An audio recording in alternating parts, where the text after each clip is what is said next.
کہ جب تک اللہ کے رسول علیہ السلام خود قرآن کی آیت نہیں سمجھاتے تھے تو کسی کو آیت سمجھ میں نہیں آتی تھی۔ اب اللہ کے رسول نے اس کی تشریح خود کی۔ اب جو تشریح کی ہے وہ تفسیر خازن میں لکھی ہوئی ہے، ایک کتاب ہے، بہت بڑی کتاب تفسیر کی، تفسیر خازن، اس میں یہ بات لکھی ہوئی ہے۔ اب اللہ کے رسول کیا فرماتے ہیں غور سے سننے کی ضرورت ہے۔ اللہ کے رسول علیہ السلام فرماتے ہیں جو تمہارے بدن میں کھجلی ہوتی ہے، کبھی پیر کھجا رہا ہے، آپ کا ہمارا کھجاتا ہی ہے، کبھی سر کھجا رہا ہے، کبھی پیٹھ کھجا رہی ہے، آقا فرماتے ہیں اگر بدن میں بھی کھجلی ہوتی ہے تو وہ گناہ کی وجہ سے ہوتی ہے۔ ہم سے کوئی گناہ سرزد ہوتا ہے تبھی ہمارا جسم کھجلاتا ہے۔ یعنی اب آپ غور کر لیں کہ اللہ نے مومن کو وہ شان عطا کی ہے کہ اگر ہم گناہ کرنا چھوڑ دیں تو کبھی ہمارے بدن میں کھجلی بھی نہیں ہوگی۔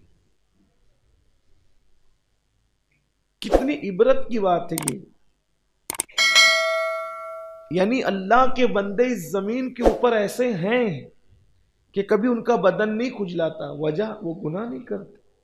بے شمار بندے ایسے ہیں، اور ہمیں جو کھجلی آتی ہے تو اللہ کے رسول علیہ السلام فرماتے ہیں جو تم پر کھجلی آتی ہے اگر تمہارا بدن کھجلی کرے تو یہ بھی تمہارے گناہوں کی وجہ سے۔ پھر فرمایا کہ کبھی چلتے چلتے تم لڑکھڑا جاتے، ایسا ہوتا ہے اپنے ساتھ کہ ہم چلتے چلتے لڑکھڑا جاتے۔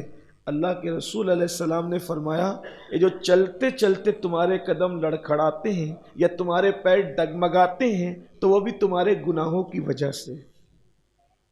اس کا مطلب یہ نکلتا ہے کہ اگر ہم گناہ کرنا چھوڑ دیں تو کبھی ہمارے پیر چلنے میں بھی ڈگمگائیں گے نہیں انشاءاللہ۔ یہ مومن کی شان ہے، اور قوموں کی بات نہیں ہو رہی، یہ مومنوں کی، ایمان والوں کی بات ہو رہی ہے۔ دوسری قوم تو کلمہ ہی نہیں پڑھے ہیں تو ان کا تو سونا بھی گناہ ہے، اس نیند میں تو بھی وہ کفر میں تو گناہ ان کا مسلسل لکھا جا رہا ہے۔ لیکن ہم پر معاملہ ہو رہا ہے تمہارے قدم لڑکھڑا رہے ڈگمگا رہے تو اللہ کے رسول علیہ السلام فرماتے ہیں یہ بھی تمہارے گناہوں کی وجہ سے۔ پھر فرمایا اللہ کے رسول علیہ السلام نے کہ کبھی کبھی اپنی آنکھیں نہیں پھڑکتی ہے، کبھی کبھی جسم کا حصہ نہیں پھڑکتا ہے، کبھی رگ نہیں پھڑکتی ہے، تو اس پر ہم لوگ کیا قیاس آرائیاں کرتے ہیں کہ سیدھی آنکھ پھڑکے گی تو خوشی ہوگی، الٹی آنکھ پھڑکے گی تو غم ہوگا، یہ ہوگا وہ ہوگا۔ یہ سب غلط سلط باتیں ہیں، اس کا اسلام سے کوئی تعلق نہیں ہے۔ اللہ کے رسول صلی اللہ علیہ وآلہ وسلم فرماتے ہیں یہ جو رگوں کا پھڑکنا ہے، جسم کا پھڑکنا ہے، آنکھوں کا پھڑکنا ہے، یہ بھی تمہارے گناہوں کی وجہ سے۔ یعنی اگر انسان گناہ کرنا چھوڑ دے تو کبھی اس کی آنکھیں بھی نہیں پھڑکے گی۔